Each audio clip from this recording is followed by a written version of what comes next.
Asha was so irritated when she saw the empty bottle cradled against the gas stove.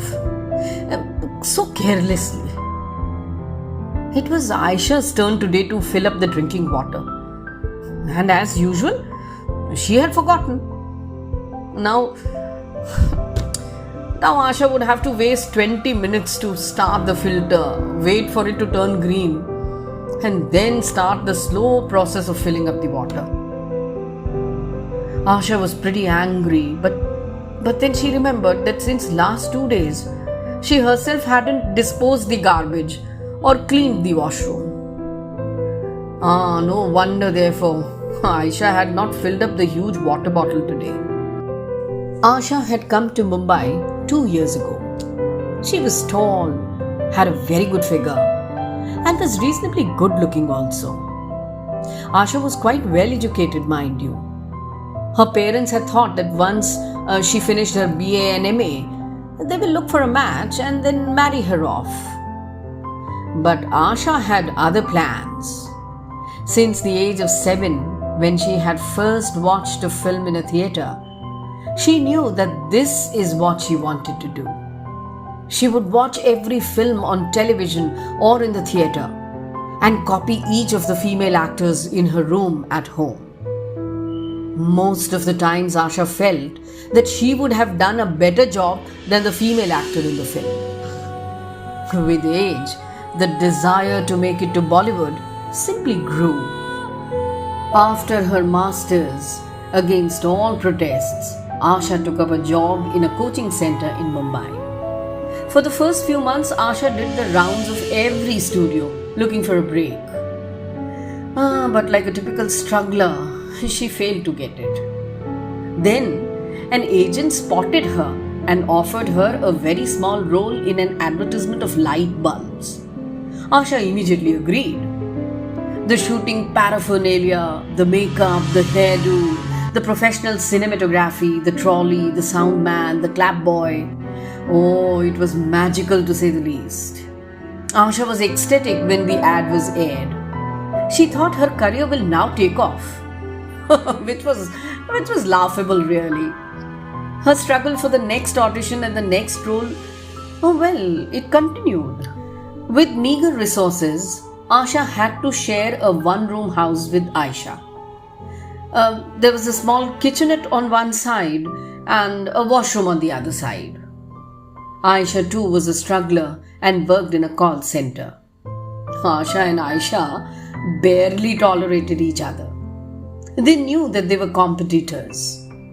But living together, it was a majboori. Their broker had offered this one-room house to them at a very affordable price. So reluctantly, both of them had agreed to stay together. Suddenly, Asha's phone rang. It was Dilip, her agent. Asha, reach the X studio immediately, as soon as possible. There is a role for a maid, and the casting director quite liked your pictures. So aajo, chalo, fatafat for the audition. I'm sending the address and the location in just 1 minute. Okay? Chal, see you. Asha was so excited. The call for an audition had come after 3 long months. God, please give me this role. Please. Thank God Ayesha was at her call center. Asha was very keen that Ayesha should not find out about this audition. Asha reached the studio and confidently sat down in the waiting room. But then suddenly, she spotted Chitle. Chitle was Ayesha's agent. What was he doing here? Asha began to keep an eye on Chitle. With each phone call he made, she thought it was to Ayesha. She went to the washroom to touch up on her makeup. When she came out, she saw Chitle talking to the casting director. Now Asha had no doubts that Chitle must be talking to supply some of the side actors. Asha so wanted to keep Ayesha out of all this. But she had no means to do so. Gloomily, she took her place next to the 3 girls who had also come for the audition of the same role. Asha saw that one of the girls was slightly weak and pale also. On closer observation, Asha saw that this girl was bulging at the stomach. Which meant that she was pregnant. Asha was quite shocked that the girl was auditioning for a 2-minute role in this condition. But secretly, Asha was quite happy. Pregnancy will mean one candidate lesser in the competition. The other two girls, as it is, appeared to be very nervous.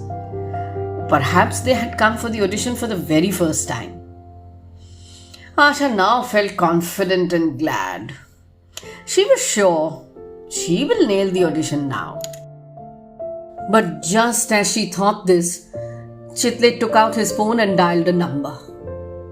And oh my God, he was talking to Ayesha. Shit! That female will mean competition for the audition. And Asha just didn't want her here. Chitle finished talking to Ayesha and put down the phone on the table beside him. The casting director also walked in, and the two men began to talk again. Just then, Swaroop Kishore sir came in, the star director. Both the men respectfully stood up. Swaroop sir was very well known for his humility. He placed his hands on both their shoulders and said, "Arey, chalo yaar, chai peene jaate hain." And the three of them left. Just then, Asha saw that Chitle had forgotten his mobile phone on the table. She stole a glance at the three girls. Each one of them was looking very nervous, and they were rehearsing their lines for the audition. The pregnant girl was clearly uncomfortable. Perhaps she was feeling pukish. Oh yes, she was. After another minute, the girl couldn't control herself and rushed out towards the bathroom.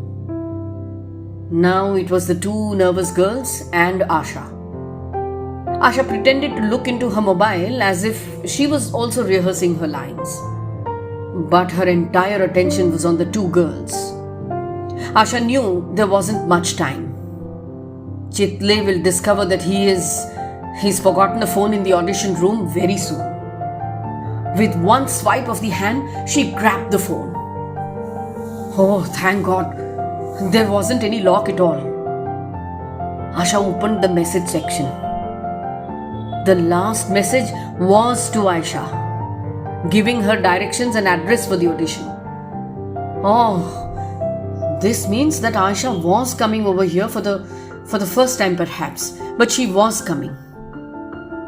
For Asha, this was the third time.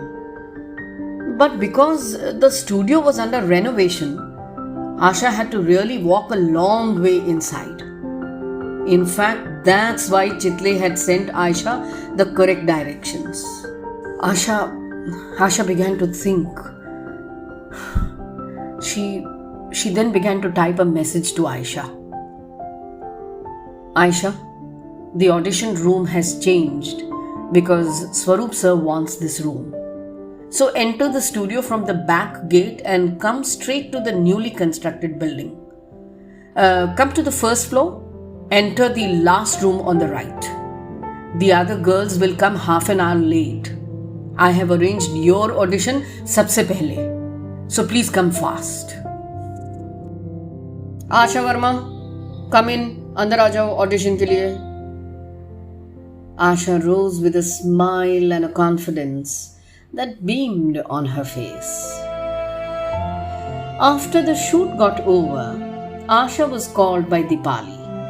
The superstar congratulated Asha and told her that she would talk to the producer and offer another role to Asha in the next production.